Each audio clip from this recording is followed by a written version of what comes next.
All right. Okay, guys. Couch Talk, episode 5. Welcome back. Welcome back, guys. So Today, what is the topic? we're going to talk about the survival dance and your sacred dance. Right. I don't know anything about this, but you will explain it to me. I'll explain a bit and then kind of ask a few questions. So, Yeah. as you guys know, on the side, I do some coaching and NLP coaching. And there's been a lot of talk about people following their passion and having purpose and passion kind of intertwined.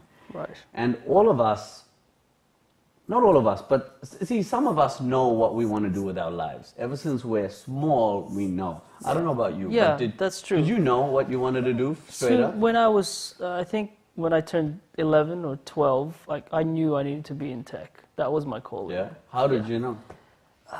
Just a few things that influenced me. In episode, was it 3, we talked about Triumph of the Nerds, which is a film that really pushed me to where I needed to be. And also video games was a big impact on me.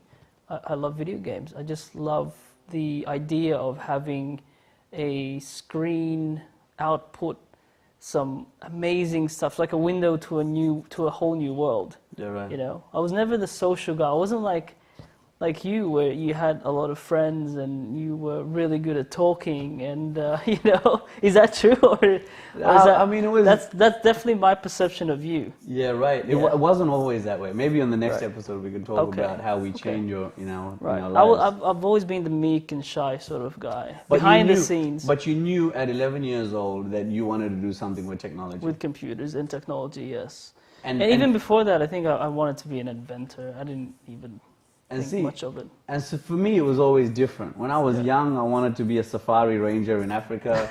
Then I wanted to be a veterinarian. Oh, don't get me wrong, I had those ideas too, Yeah. of course. I wanted to be a Power Ranger at one point. But you know, reality kicks in and tells you, well, Power Rangers don't make money and you need money in order to pay for food. But you would still say tech's a passion of yours. Oh, absolutely. Yeah. It's like if I was to, as you say, ideas intertwined with the survival dance and what you need to do as a calling. The same goes with dreams, like Power Rangers, and your ideas on how to survive. Yeah. So maybe those things can intertwine together.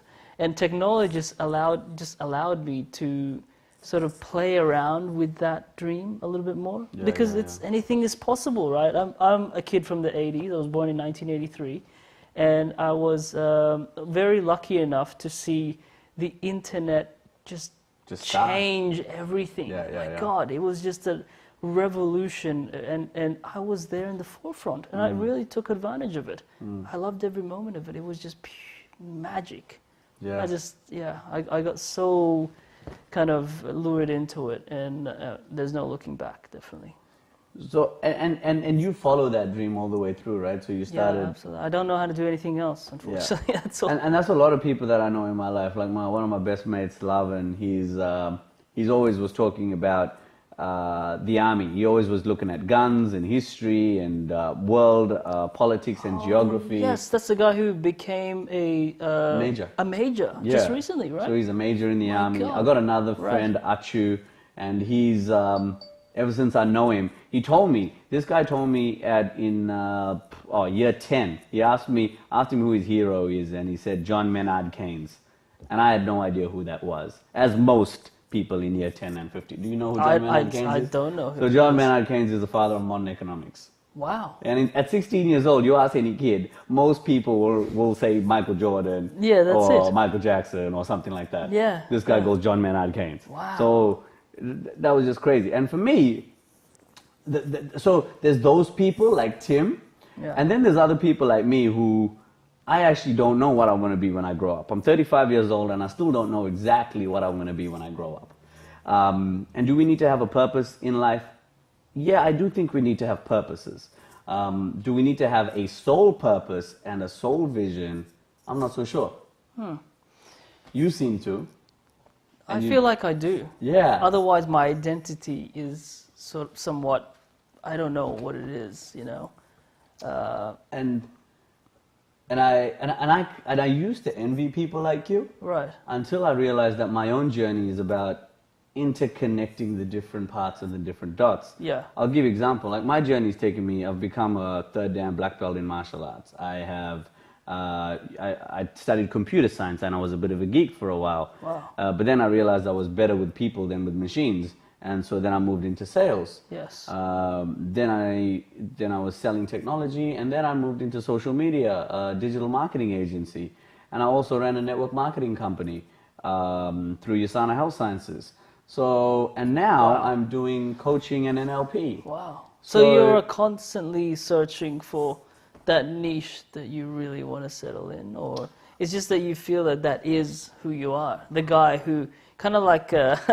Like this is the geek in me talking, the Ash Ketchum of Pokemon. He wants to catch all the Pokemon, right? Yeah. You don't want to just be a one-off guy, just focusing on one thing. You want to just catch them all. That's it. I think for me, like I don't know if I will find that one thing which allows me to go deep, but I definitely have. And I used to go, oh my God, I'm jumping from one thing to another. What if I just stuck on one track? Yeah, that's right. But what I found is at 35 now, I've realized that there is actually a beauty of knowing one thing and knowing another thing and knowing another thing. And then over time, you realize you connect the dots. Like maybe Steve Jobs. Steve Jobs did it. Maybe you are specializing in something that we just don't know how to put a label on it. It could be the guy who goes on a journey and kind of discovers things along the way. Maybe I'm an explorer. An explorer, that's it. But not of lands, of different genres. Of genres, yeah. And dimensions. And people. Yeah. That's what you're great at. So I guess what most people are, who are watching this, you may be in Tim's camp, or you may be in my camp. And so this is what one of my NLP teachers taught me. He said that when you're following your passion, we have a survival dance and we have a sacred dance.